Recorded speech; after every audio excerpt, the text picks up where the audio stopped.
Hello and welcome. Today's video, I'm doing something a little older than usual. Today I'm doing a ARVN rucksack. The ARVN rucksack was used by the Army of the Republic of Vietnam, or South Vietnam as we also know it. Produced by the US to be given to them. You can tell by the small size for the smaller people in Asia. These also were lacked by U.S. troops due to its better locating capabilities. One being space. Yeah. So next, let's get into the review. To start at the top, the lid features a bit of webbing with hooks for M1910 hooks. I mean eyelets, not hooks, when the guy is calling these. And this is the area where you're intended to carry your shovel. I'll get to it in a second. Why? Features bit webbing here for retaining the closure straps. Nothing on the underside, but below the lid, is two more spots of webbing intended for whatever you want, but most likely machetes or bayonets, due to the fact that the pockets here are passed through. The pockets themselves are about size of I believe a MCI. And you get two of these sustainment pockets.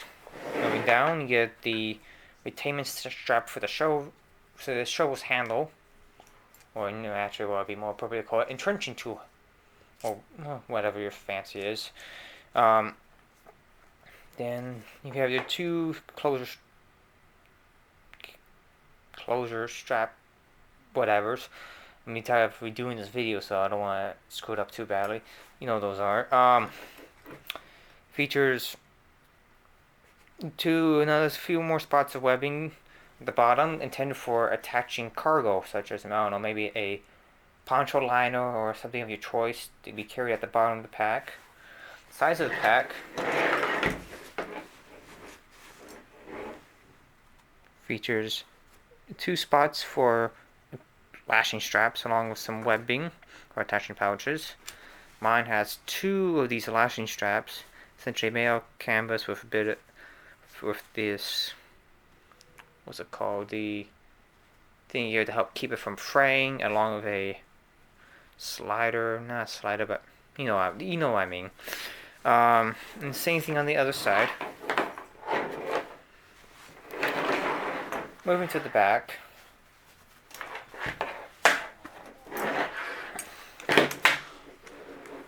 The shoulder straps are padded canvas with the loop side of hook and loop fasteners.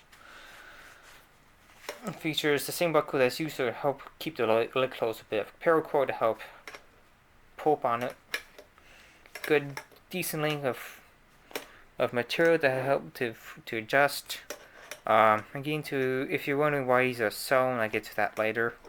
It has the same type of buckle you see on M1967 suspenders, Alice suspenders, and the lightweight rucksack belt, the lighter one. It features an X-frame, which I believe is made out of steel, which is retained by the top here, which is made out of canvas. You can notice it's starting to poke through a little bit at the edges.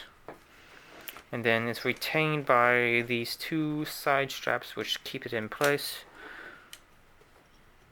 And it has this small bit of padding here. Well, it's just a piece of canvas, actually. It's not really padding. To help keep the frame resting on the body. I haven't noticed any markings on these except for a few things. First marking is on the inside of towards the inside of the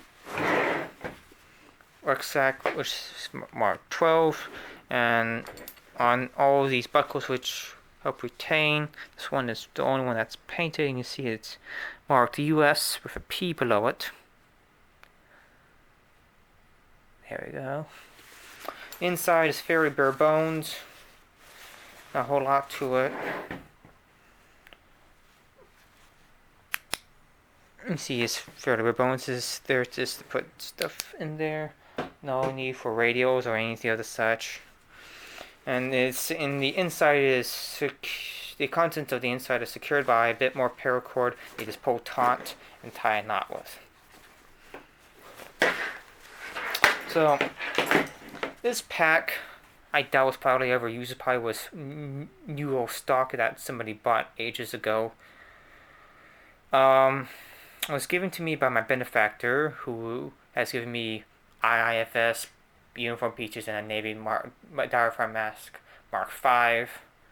But from what I was told, this was bought at a estate sale, and whoever owned it originally was no stranger to modifying gear.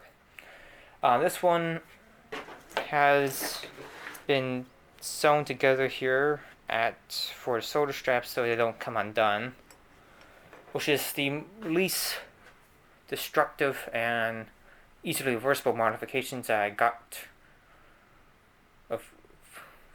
from my benefactor from this estate sale, because he took like an Alice belt, removed like the old buckle type in place of a Davis buckle.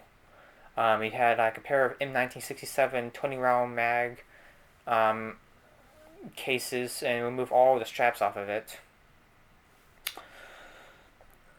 So my video is not going to be the best. There's plenty of other videos where people go into much better detail than I ever could.